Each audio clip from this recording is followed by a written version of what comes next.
Bonjour à tous, donc une vidéo pour vous parler du bébé boom.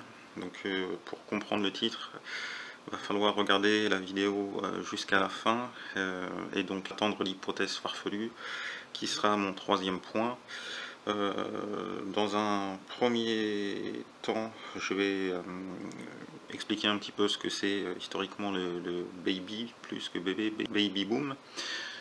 Puis parler un petit peu des prix du pétrole à l'heure actuelle. Et dans un deuxième point, ce serait pour tenter une analyse économique de ces prix du pétrole sur les États-Unis.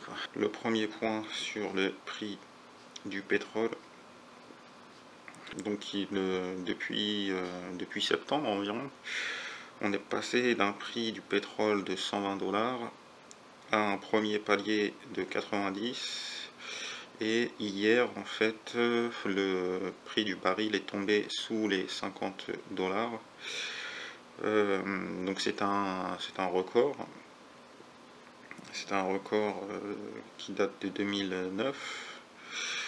Le prix du baril n'avait jamais été aussi faible. Les Saoudiens ont annoncé via leur ministre de l'énergie qu'ils étaient prêts à avoir un prix du baril aux alentours de 20 $. Et donc si le baril arrive à 20 $, ça sera un nouveau record qui date de 2002, qui date d'avant la guerre en Irak. Déjà sur le prix du pétrole, on peut parler de ça. Le baby boom est en lien en fait avec la reprise économique après la Seconde Guerre mondiale. Le baby boom historique que l'on connaît, où les prix du pétrole étaient très peu chers, et il y a eu un premier crack pétrolier dans les années 70. Ce choc pétrolier a entraîné un ralentissement économique et donc un ralentissement aussi des naissances, et donc a mis un terme au fameux baby boom d'après la guerre. Et donc actuellement au niveau des retraites on est plus dans un papy boom, mais ça n'a pas trop à voir avec mon hypothèse farfelue, c'est juste un rappel un petit peu pour ceux qui ne connaissaient pas cette expression du baby boom, du bébé boom. Le deuxième point, ça va être sur une tentative d'analyse du prix du pétrole au niveau US, au niveau des États-Unis. Donc en deux temps, d'un point de vue interne. Donc c'est vraiment une analyse, on va dire, microéconomique.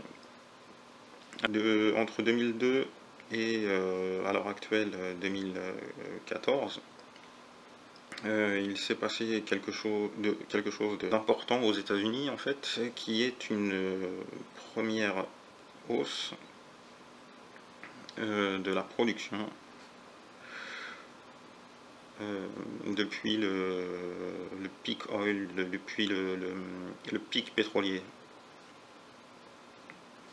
Donc le pic pétrolier, il y a des vidéos très intéressantes qui vous expliquent ce que c'est. Grosso modo, c'est la courbe de Ghosn et donc il dit que la production de pétrole suit la même logique que tous les éléments économiques en fait. Et donc entre 2002 et 2004, une première hausse alors que les États-Unis étaient dans la chute de la production en fait.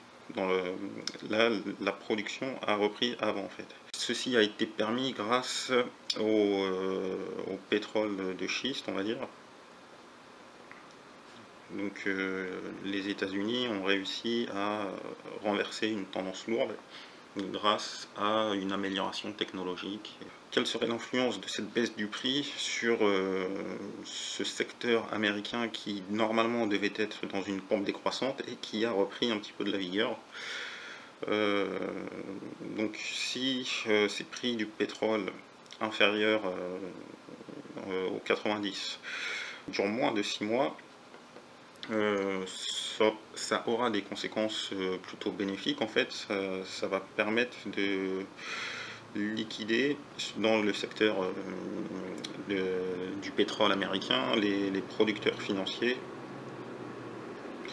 Donc, qu'est-ce qu'un producteur financier? Parce qu'en économie, il y a la rentabilité économique et la rentabilité financière. Et donc, les producteurs financiers, en fait, ils ont investi le secteur de la production pétrolière en empruntant et en misant sur un effet de levier, quoi. Donc, dans ce cas-là, le risque, et ce risque-là, dès les 6 premiers mois, il a déjà pris effet aux États-Unis, en fait, c'est qu'il y a l'effet inverse de l'effet levier, c'est l'effet massue.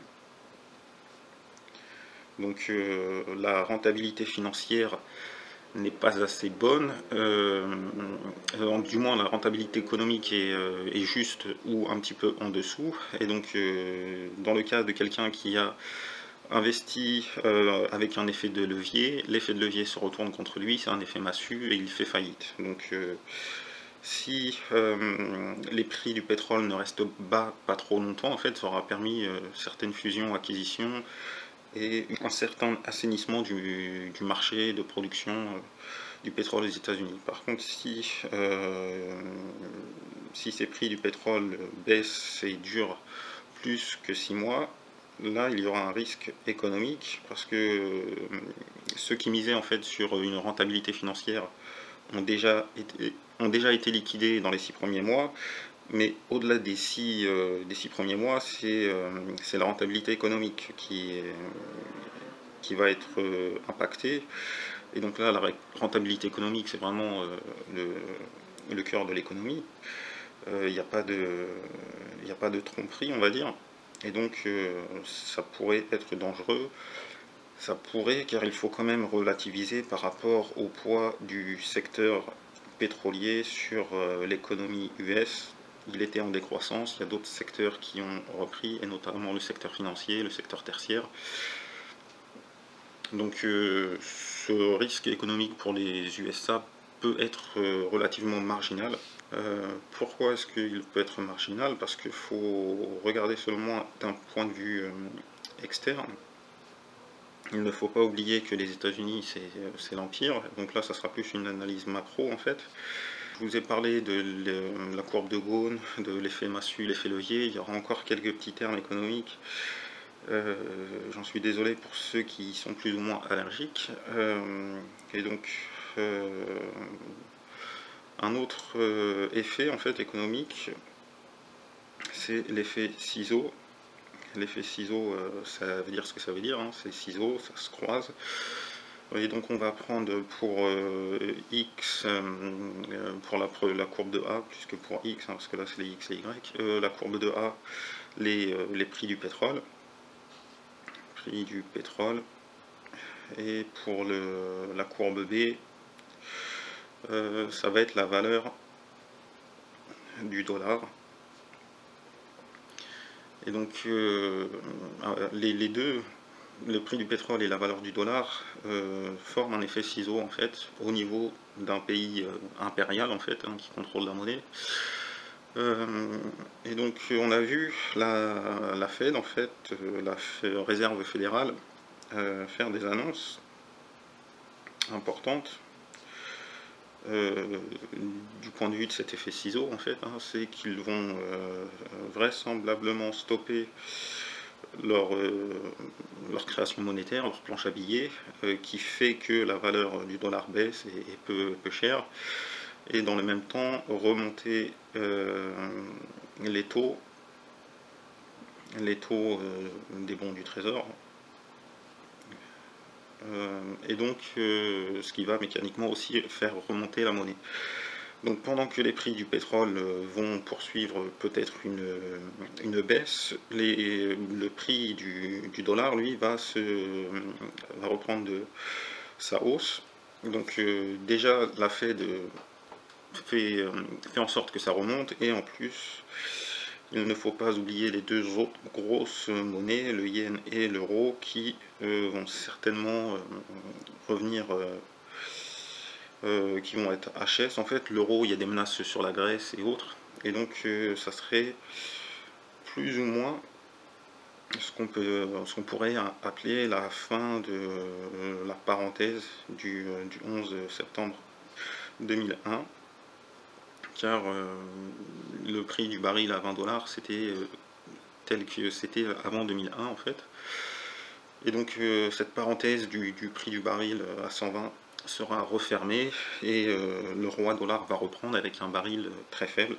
Donc les Saoudiens, que ce soit des prix forts de un dollar faible ou un pétrole faible, pour eux c'est du pareil au même, hein, ils peuvent s'accommoder des deux.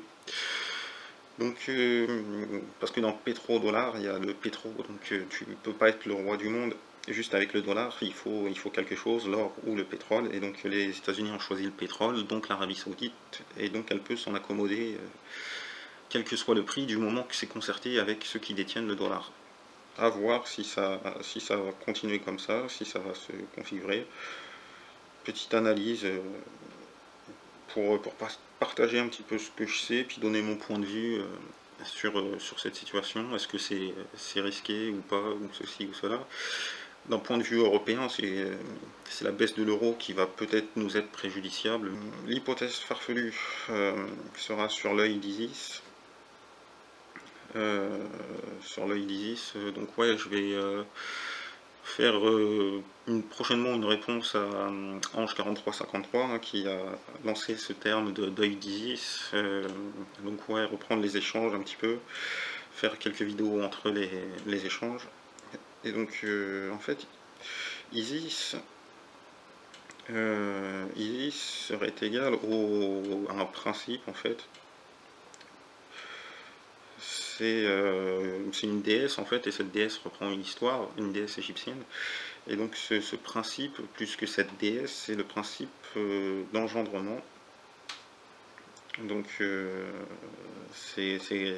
Isis, ça serait une déesse, donc une femme en fait, et donc c'est elle qui engendrerait le Dajjal en fait, l'antéchrist, elle engendrerait quelque chose quoi. Et donc si l'État islamique, l'EI,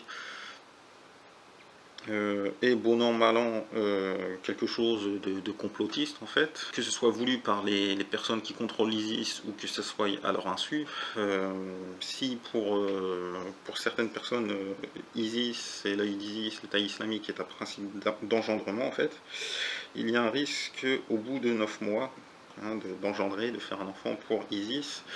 Et donc ça correspondrait au mois de mars-avril, fin mars, début avril. Et donc ça correspondrait aussi à une hypothèse que ne semble pas retenir la réserve fédérale, c'est un prix du baril faible, inférieur à 6 mois. Et donc une déstabilisation en mars-avril de l'Arabie Saoudite. Qui dit Arabie Saoudite dit aussi de la région. Donc dans une précédente vidéo, j'avais évoqué dans une citation de Mohammed le rôle important de l'héritage du trône saoudien et des lieux saints, surtout dans le cadre eschatologique.